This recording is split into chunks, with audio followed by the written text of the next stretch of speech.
মহরম মাসে যারা বিয়া করে, যারা বিয়া করায় ওই ঘরে জাউরা বলা বানাইব, কোন নেক সন্তান হবে না। মহরম মাসে মুসলমানের লেগা বিয়া করা হারাম, হারাম, হারাম। প্রেমিকের লেগা, আশেকের লেগা, হ্যাঁ, ইয়েজিদের লেগা শহর সাজানো জায়েজ। আসসালামু আলাইকুম রাহমাতুল্লাহি ওয়া বারাকাতুহু। প্রিয় বন্ধুরা, বাংলাদেশে একজন বক্তা যিনি জলসা করে বেড়ায়, যিনি নিজেকে আহলে সুন্নাত ওয়াল জামাতের অনুসারী বলে দাবি করে এবং যিনি নিজেকে সুন্নি বলে দাবি করে, সেই বক্তা বলেছেন মুহররম মাসে বিবাহ করা হারাম, নাজায়েজ, চলবে না। উনি বলছেন হারাম, একে মুহররম থেকে নিয়ে মুহররম মাসে শেষ তারিখ পর্যন্ত বিবাহ করা হারাম। উনি বলছেন এই মাসে হযরত ইমাম হুসাইন রাদিয়াল্লাহু তাআলা আনহুকে শহীদ করা হয়েছিল, এই মাসে কোনো প্রকার আনন্দ করা যাবে না, বিবাহ করা যাবে না। অবশ্যই আমাদের মনে দুঃখ আছে, মুহররম মাস মানে আমাদের দুঃখের মাস, আমাদের মনে দুঃখ আছে। আমরা ইমাম হুসাইন রাদিয়াল্লাহু তাআলা আনহুর জন্য আমরা তার উদ্দেশ্য, তার স্মৃতির উদ্দেশ্য আমরা না ইবাদত করি, দরুদ শরীফ পড়ি, জিকির, তাসবিহ, তাহলিল করি এবং আমাদের মনকে আমরা দুঃখ রাখি, আমরা খুশি করতে চাই না।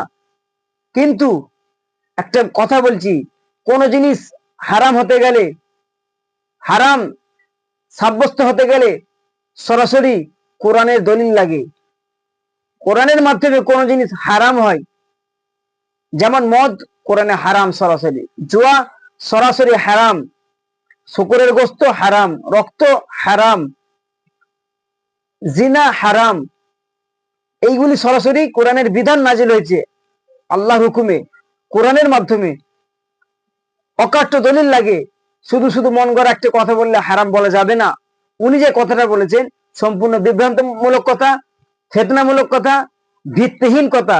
তবে হ্যাঁ, এটা বলতে পারে যারা ইমাম হুসাইন রাদিয়াল্লাহু তাআলা আনহুকে মহব্বত করে ভালোবাসে, সেই সূত্রে ওই মাসে বিবাহ করা উচিত নয়, ঠিক নয়। তবে বিবাহ করলে সন্তান যারও সন্তান হবে, বিবাহ করলে সন্তান নেক হবে না, নাজায়েজ সন্তান হবে, ইত্যাদি ইত্যাদি এই বক্তা কথা বলেছে। সম্পূর্ণ এটি ভুল কথা। এই বক্তার কথায় কান দেবেন না আপনারা।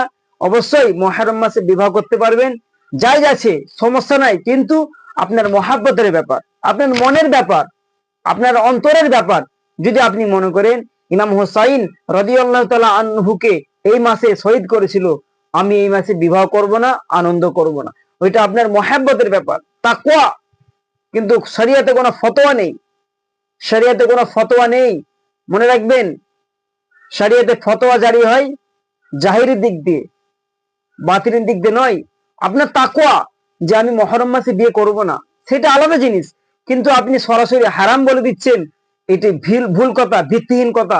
এইসব ফিতনা ছড়াবেন না। আল্লাহ তাআলা এইসব ফিতনাবাজ আলিম ওলামা থেকে আপনাকে আমাকে হেফাজত করুক। আসসালামু আলাইকুম রাহমাতুল্লাহি ওয়া বারাকাতুহু।